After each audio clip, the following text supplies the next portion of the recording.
Morning student. जैसा कि आप जानते थे कि लॉकडाउन से पहले जो केमिस्ट्री में 2 लेसन तक पढ़ाई हो चुकी थी, उसके बाद अगला लेसन आप लोग का प्रारंभ होता है रसायन बलगतिकी, जिसको हम कहते हैं केमिकल काइनेटिक्स।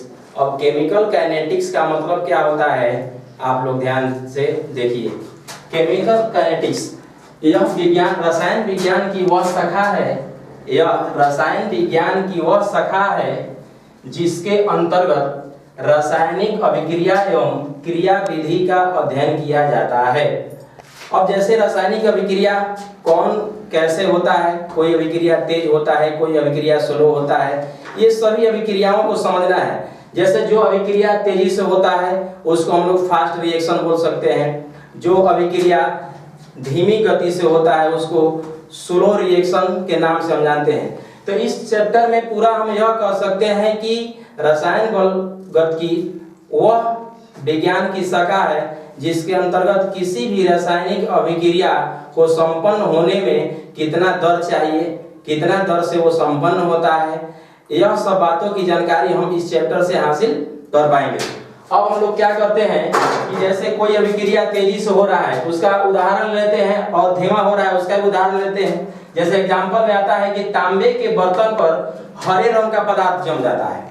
जैसे तांबे के बर्तन पर क्या होता है कि हरे रंग का पदार्थ कहीं नमी में ऑक्सीजन की उपस्थिति में उसको जब रखा जाता है तो उसका जो कलर होता है हरा रंग में बदल जाता है।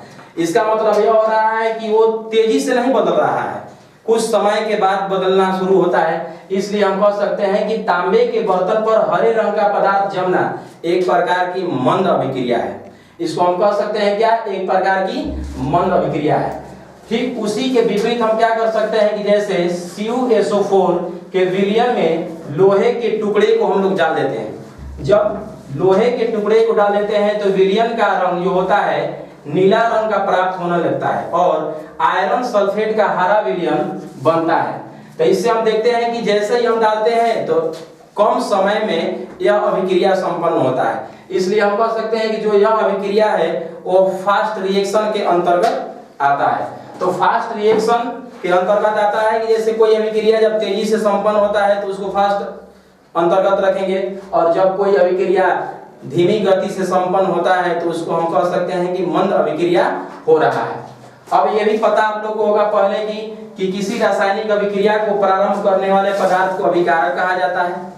किसी भी रासायनिक अभिक्रिया को प्रारंभ करने वाले पदार्थ को क्या बोला जाता है, अभिकारक बोला जाता है।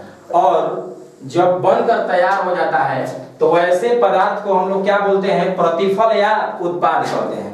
प्रतिफल या उत्पाद कहते हैं। तो इस चैप्टर के अंतर्गत हम यह संक्षेप में बात जान लेंगे कि जो रासायनिक बलगतिकी है विज्ञान की वह शाखा है जिसके अंतर्गत किसी भी रासायनिक अभिक्रिया और रासायनिक अभिक्रिया से संबंधित बातों का संपूर्ण अध्ययन करेंगे। और इस तरह से इंट्रोडक्शन के बाद आपका बारी बारी चैप्टर का जो भी है क्वेश्चन आता रहेगा। फिलहाल के लिए यह एक आपका इंट्रोडक्शन, इस रासायनिक बलगतिकी का एक इंट्रोडक्शन है जिसको आप ध्यान से समझ लीजिए कि रासायनिक बलगतिकी में किसी भी अभिक्रिया के प्राकृतिक यानी कि हम लोग नेचर के बारे में अध्ययन करेंगे, और इस अभिक्रिया को प्रारंभ करने में कितना समय लगता है, कितना दर लगता है, इस सारी बातों को इस चैप्टर में हम लोग अध्ययन करेंगे। आज के लिए बस इतना ही।